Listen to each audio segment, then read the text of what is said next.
Bloomberg Audio Studios. Podcasts, radio, news. This is a breaking news update from Bloomberg. Instant reaction and analysis from our 3,000 journalists and analysts around the world. Hamas said it has agreed to parts, at least, of President Trump's peace plan, and it agrees to release all of the Israeli hostages. President Trump responding in a statement, saying in part that Israel must immediately stop bombing Gaza, but that believes Hamas is ready for peace. I want to thank the countries that helped me put this together: Qatar, Turkey, Saudi Arabia, Egypt, Jordan, and so many others. So many people fought so hard. This is a big day. We'll see how it all turns out. We have to get the final word down and concrete. Joining us now with his perspective, Democratic Congressman Gregory Meeks of New York. He is, of course, ranking member of the House Foreign Affairs Committee, as well a member of the House Financial Services Committee. It's great to have you back with us, Congressman. How should we be viewing this moment? Donald Trump got the hostages released. Does he deserve vindication for the way he's handled this conflict? Well, I think that his 20-point proposal I agreed with, as well as the regional partners. And so, therefore, that is a good thing. I came out in support of it. This is diplomacy. This is the way that I think that we ultimately will solve what's happening in the Middle East and to have some real and true peace. Now, I've been a big proponent, for example, of the Abraham Accords, and that, too, was started by Donald Trump in his first administration. Again, it's important, significant, and we've got to give diplomacy an opportunity to work. And just what you just reported is important also. Israel should not continue bombing Gaza. I agree with the president on that. Let's try to see if we can get this thing done. Let the negotiations continue in that regard, at least the clarifications of what the 20 points is. And let's try to make sure we can finally change the situation in the Middle East where you can have a Palestinian state side by side with a Jewish state of Israel. Well, of course, I don't need to tell you, Congressman, that both parties here have a record of not making good on ceasefire agreements, on any agreements for that matter. That goes for both Hamas and Benjamin Netanyahu. As the ranking member of Foreign Affairs, how much time will you give this before it has credibility? Well, I think that diplomacy needs more time than just till Sunday, that's for sure. I would think that, a week, a couple of weeks should be able to hash this thing out. And I think that with the aid of Gulf countries and other countries that also have signed off on the 20-point plan, along with the United States and Israel, we should be able to get it done. I think that we're getting close. We're getting very, very close. But, of course, the devil is always in the details. Let these details be discussed and rationed out, because you don't want a situation where there's been a misinterpretation of what should or should not happen, and then everything goes kaput and we're back to where we started from. So let's dot every I and cross every T that we can. Benjamin Netanyahu has been seen as a pariah by many in the region because of the high number of civilian casualties that we've seen among Palestinians living in Gaza.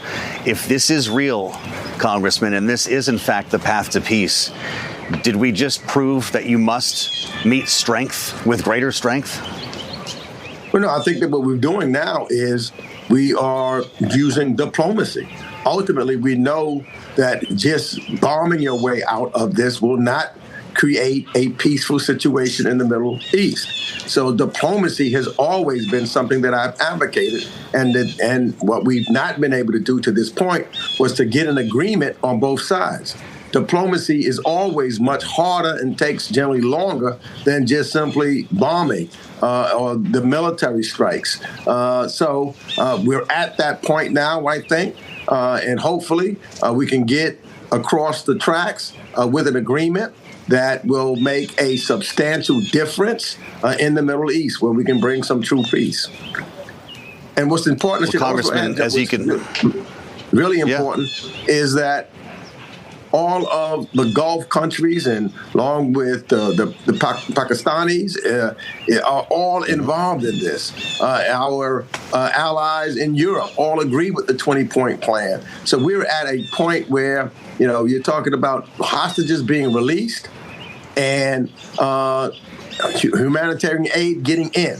This is what we want. And then trying to stabilize the region, rebuilding Gaza for the Palestinians without Hamas being in control of anything. So this is a very good but hard work. And I think there's still hard work to be done. But that's the way diplomacy works.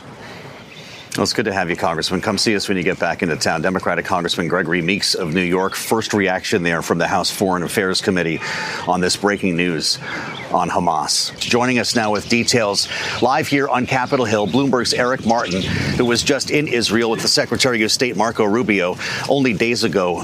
Eric, who deserves the credit for this? Joe, this is a historic day, potentially, what we're seeing here. Here we sit on October 3rd, 2025, almost 2 years to the day since the Hamas terrorist attacks against Israel.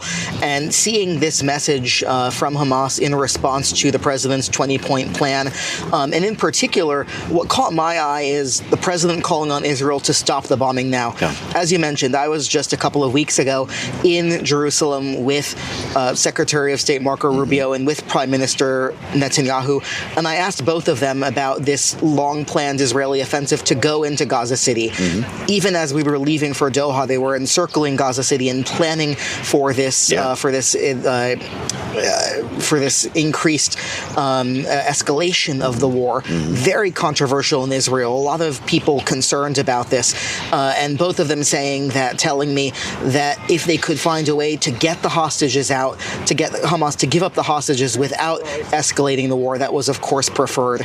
And so this is really a monumental moment that we're seeing here in terms of the potential for peace here. Still details to be worked out, but this initial response from President Trump, I think, is quite important. Hamas is talking about accepting this deal with conditions. I know that we have some to learn still as to what those conditions are, but should we assume that Hamas actually knows where all of the hostages are? Will they be able to produce them? That certainly is an open question, and I think there is a degree of skepticism towards the Hamas response in that some of the things included in the 20-point plan, such as Hamas disarming and giving up control of Gaza. We've seen as part of their response saying that Gaza would be led by a group of technocrats, and that seeming to indicate that they're willing to give up this control of Gaza, which they've maintained for nearly 20 years.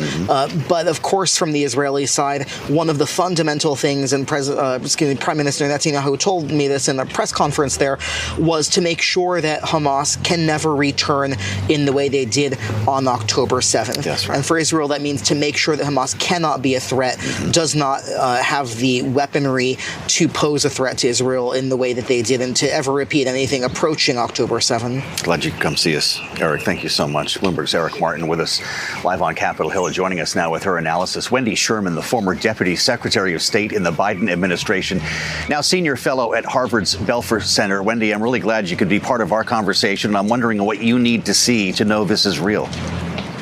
Well, look, I agree with what Eric just said. This is a positive response from the White House. They're taking yes, even a yes, but for an answer and getting diplomacy underway. As Congressman Meeks said in your previous segment, diplomacy is hard work. It all comes down to the details. So, yes, this is a positive moment, but a heck of a lot more work to be done here. And we don't know the answer to a number of questions, including whether really Hamas can produce all the hostages and bodies of those who are deceased within 72 hours. But I do agree with Eric that the president's saying that Israel must stop its bombing now to create the space and the quiet to get those hostages back is a very positive statement in a very difficult situation. A long way to go, but better than where we were yesterday.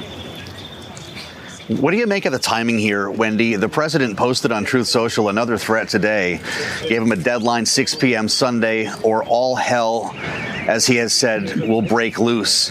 Gaza already is all hell. Did that threat unlock this acceptance? I don't know that the threat alone unlocked the acceptance, and I would say it's a yes but acceptance. It's not a total yes acceptance yet. But I think that Egypt, Qatar, probably United Arab Emirates, even Indonesia, Saudi Arabia, those who have signed on to this proposal have applied pressure to Hamas as well, Qatar being quite important to that. And as we all know, the president just gave Qatar, which is a key negotiator here, what amounts to an Article 5 security guarantee from the United States. Now, I don't know if that will hold up, because usually those things are done by treaty, not by an executive action. But nonetheless, the president clearly wants to build a strong relationship with Qatar. And I will say one other thing.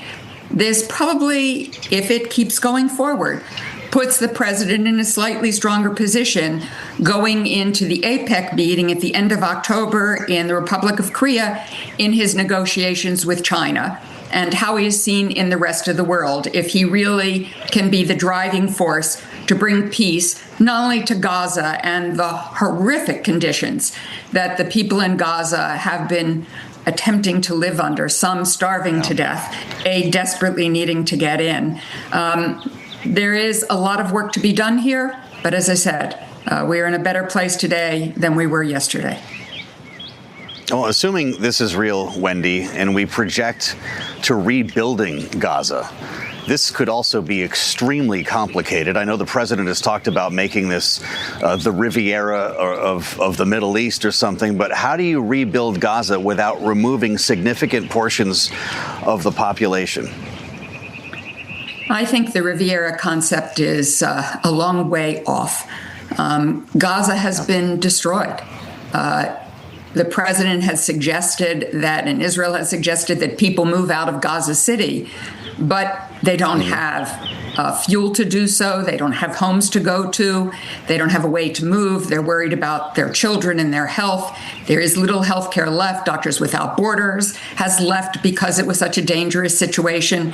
So what is critical here is to get aid in and to begin the rebuilding. And to go back to part of your previous discussion, we don't know whether Hamas will agree to the governmental structure that the president has agreed to. We don't know if they will disarm. So there are lots of details here yet to go. I know the president of the United States is desperate for a Nobel Peace Prize. I don't think he's going to get one in 2025. That will get announced October 10th. All of the nominations are closed, but maybe he's trying to get to 2026. We'll see how that goes. I know it's something that he's been talking about quite a bit lately. What would this mean then for the future of a Palestinian state? And what would it mean for Iran, obviously pulling the strings for Hamas? Two very good questions. I think for peace in the Middle East, clearly both the Abraham Accords and the further work that's been done is trying to bring the whole region together. Obviously, the fall of Assad was an important piece of that puzzle, sort of degrading Hezbollah and Hamas and the Syrian militia supported by Iran, critical to being able to move forward towards peace, but an enormous amount of work to go on. And it looks like the president is sort of pulling back as sanctions, including the new sanctions at the UN that have just been imposed on Iran, put pressure on Iran in hopes that Iran will do what it needs to do. I think it's a little bit of a risk here, however, probably more than a little bit, because Iran is moving forward to reconstitute its nuclear positions, reconstitute its facilities.